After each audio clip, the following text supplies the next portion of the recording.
Do you know the story of Lucy, the porcelain doll said to hold the spirit of a girl who died over a century ago? Her tiny glass eyes reflecting not just your face, but the shadow of something that was never meant to return from the other side. In 1893, Lucy was handcrafted in a small American town, her perfect porcelain skin painted with care. But the moment her eyes were set in place, the air in the workshop turned cold, and the craftsman swore he heard a faint girl's whisper say, "Thank you for bringing me back." For decades, Lucy sat in a little girl's room, dressed in lace and silk, but neighbors often heard the sound of crying when no one was inside. Gentle sobs that echoed through walls as if the doll herself mourned a life she once had. When the family moved away, Lucy was left behind in the attic, her face gathering dust. But the housekeeper who tried to throw her away found her. Back on the bed the next morning, her porcelain lips curved into a faint, knowing smile. The locals say whoever tries to destroy Lucy ends up cursed. One man who burned her in a furnace later woke screaming every night, claiming he saw a girl made of smoke crawling from the flames, whispering, "Why did you hurt me?" Paranormal investigators visiting the abandoned house captured EVPs, electronic voice phenomena, where a child's voice softly says, "Play with me," followed by the sound of porcelain cracking.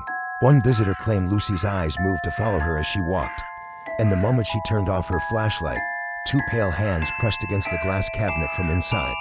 Every night at 3:07 a.m., cameras record the sound of footsteps, soft and light, like those of a barefoot child, circling the display case where Lucy sits. Collectors of haunted items offered thousands of dollars for her, but most backed out after receiving strange phone calls. A young girl humming lullabies through static. The current owner, a paranormal curator in Louisiana, keeps Lucy sealed inside a blessed glass case. Yet sometimes her dress rustles as if she moves, even though no air passes through the locked room. Police reports confirm multiple calls from that same address over the years, all complaining of a girl crying in the walls, her voice echoing, "Please don't leave me alone again."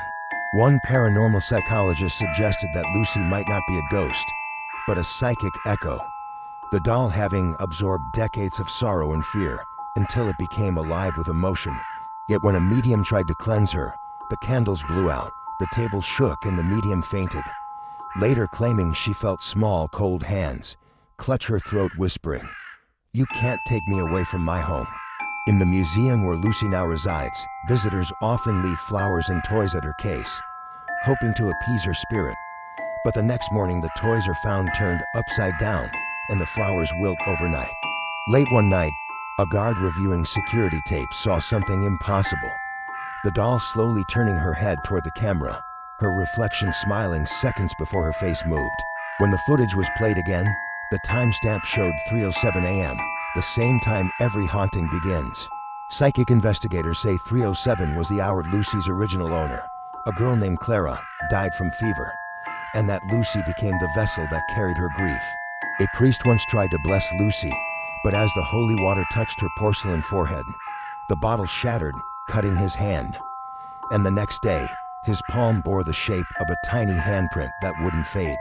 Electronic sensors placed around her case often malfunction. Batteries drain within minutes, and cold spots appear that trace the shape of a kneeling child. One night, a curator found written words on the inside of the glass case, letters traced in fog, "Help me find my mother." When he tried to clean the glass, the letters reappeared moments later, dripping red like blood, though no source of red liquid could ever be found. Curiously, every year on the anniversary of her creation, visitors report hearing faint lullabies, the same Victorian melody Lucy's maker once played for his daughter before she died. Audio engineers who analyzed recordings found hidden voices, a girl humming, then whispering softly, "I see you," directly into the microphone. When paranormal experts used thermal cameras, Lucy appeared colder than any object in the room except for the faint outline of another figure kneeling beside her. Some believe Lucy is searching for her original owner, Clara. Others believe she is Clara, trapped within porcelain, cursed to relive a childhood that never ended. A psychic once tried to speak directly to Lucy. After a minute of silence, a child's giggle echoed in the room, followed by a whisper that said, "You shouldn't talk to strangers." When the lights flickered back on, the doll's position had changed. Her head now faced the door, as if watching everyone leave. Many have tried to photograph her, but cameras glitch, producing images where Lucy's face appears blurred or multiplied, sometimes showing multiple sets of eyes. One tourist caught a clear image of Lucy smiling, a smile not painted on, but real, wide, and unsettling, stretching too far for porcelain. The photographer deleted the picture, but days later it reappeared on his phone's gallery with a new caption written below: "You took my picture, now I'll take yours." Children visiting the museum sometimes wave to Lucy, and witnesses swear they see the doll's hand lift just slightly to wave back. Experts attempted to x-ray her, but the image revealed something strange. Inside the porcelain shell was a small human tooth. DNA analysis proved impossible. Every sample collected decayed within seconds, as if the doll refused to be studied. One night, the museum alarms went off. Security found nothing stolen, but Lucy's case door was open, and a child's muddy footprints led to the window. The prints stopped abruptly at the windowsill, but no sign of a fall or climb was ever found, only the faint sound of giggling fading into the night. A week later, Lucy was found sitting back inside her case, her dress stained with dirt, and a fresh daisy in her hand. When the curator checked security footage, the cameras froze exactly at 2:59 a.m. and resumed at 3:07 that same haunted minute. Visitors claim that when they whisper her name near the case, a reflection appears behind them, a little girl in white, smiling faintly. Some nights, the museum speakers play static on their own. Then a soft voice sings, "Ring around the rosy," before cutting to silence. Every attempt to move Lucy to another location ends in failure. Vehicles break down, accidents happen, and she always ends up back in her display before dawn. One paranormal team decided to livestream Lucy.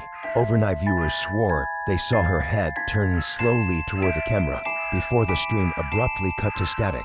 When they reviewed the footage later, a faint whisper said, "You shouldn't have watched," moments before the power went out across the block. Psychics believe Lucy's spirit belongs to a girl who died of fever in 1889. Her soul, they say, found refuge in the doll that once belonged to her. Others claim Lucy is no innocent spirit at all, but a vessel, something older and darker, feeding on fear, pretending to be a little girl to lure attention. Even today, those who visit a museum report feeling watched, touched, or whisper to one woman fainted after hearing a small voice say, "It's my turn to play." Experts seal the room with holy symbols, but each morning, one of the seals is found torn apart, as if tiny porcelain hands clawed it open.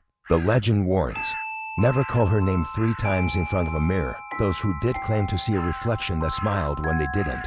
Some say Lucy's curse spreads through her image. The moment you look into her eyes, even through a screen, you become part of her story. So if you ever find an antique doll staring at you from the dark, ask yourself, is it really just porcelain, or is Lucy finally looking back?